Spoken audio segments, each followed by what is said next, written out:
ริษัทหัตถกรรมแพ่งใหม่ร่วมกับห้านคำพวงศ์ได้จัดพิธีแถลงข่าวงานคุณค่าภูมิปัญญาลาวครั้งที่1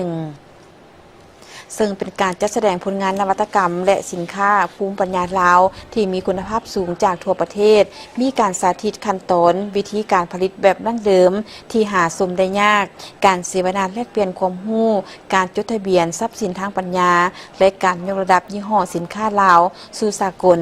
ซึ่งพิธีแถลงข่าวงาน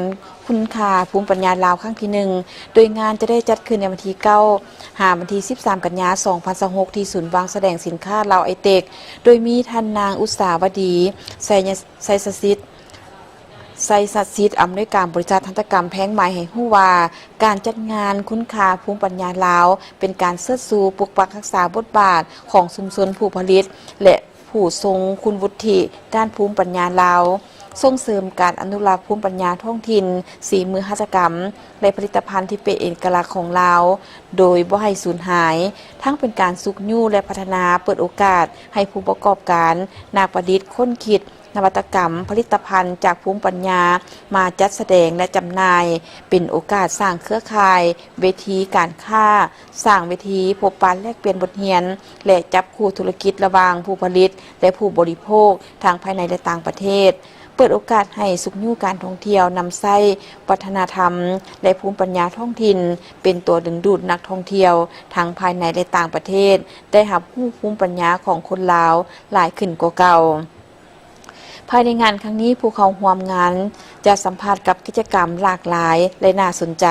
เป็นต้นหอวางแสดงที่สะท้อนถึงภูมิปัญญาทางวัฒนธรรมศิลปะและวิธีการถ่ายทอดการจัดแสดงผลงานนวัตกรรม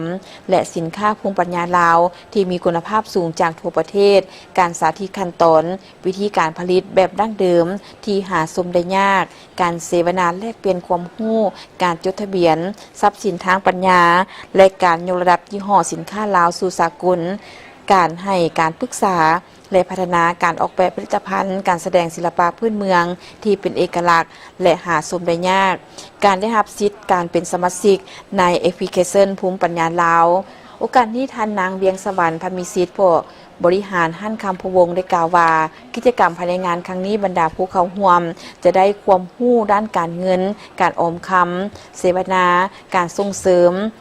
หัตถกรรมเครื่องประดับผลงานลวดลายของลาวแฟชั่นผสมผสานกับผ้าไหมฉะนั้นห้านคำพวงจึงขอเป็นส่วนหนึ่งในการอนุรักษ์พัฒนาและส่งเสริมภูมิปัญญาเพื่อสุขยู่หัตถกรรมลาวก้าวสู่ระดับสูงภูมิปัญญาลาวเป็นทรัพย์สินทางปัญญาอันล้ำค่าที่ถูกสร้างสรรค์สะสมและถ่ายทอดกันมาจากหุ้นสู่หุ้นเป็นการสะท้อนถึงเอกลักษณ์วัฒนธรรมและวิถีชีวิตอันงดงามของชาติลาวเฮา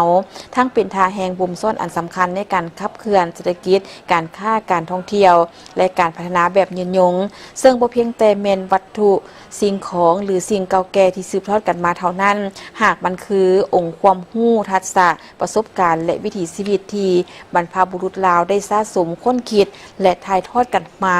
หลายชั่วอายุคน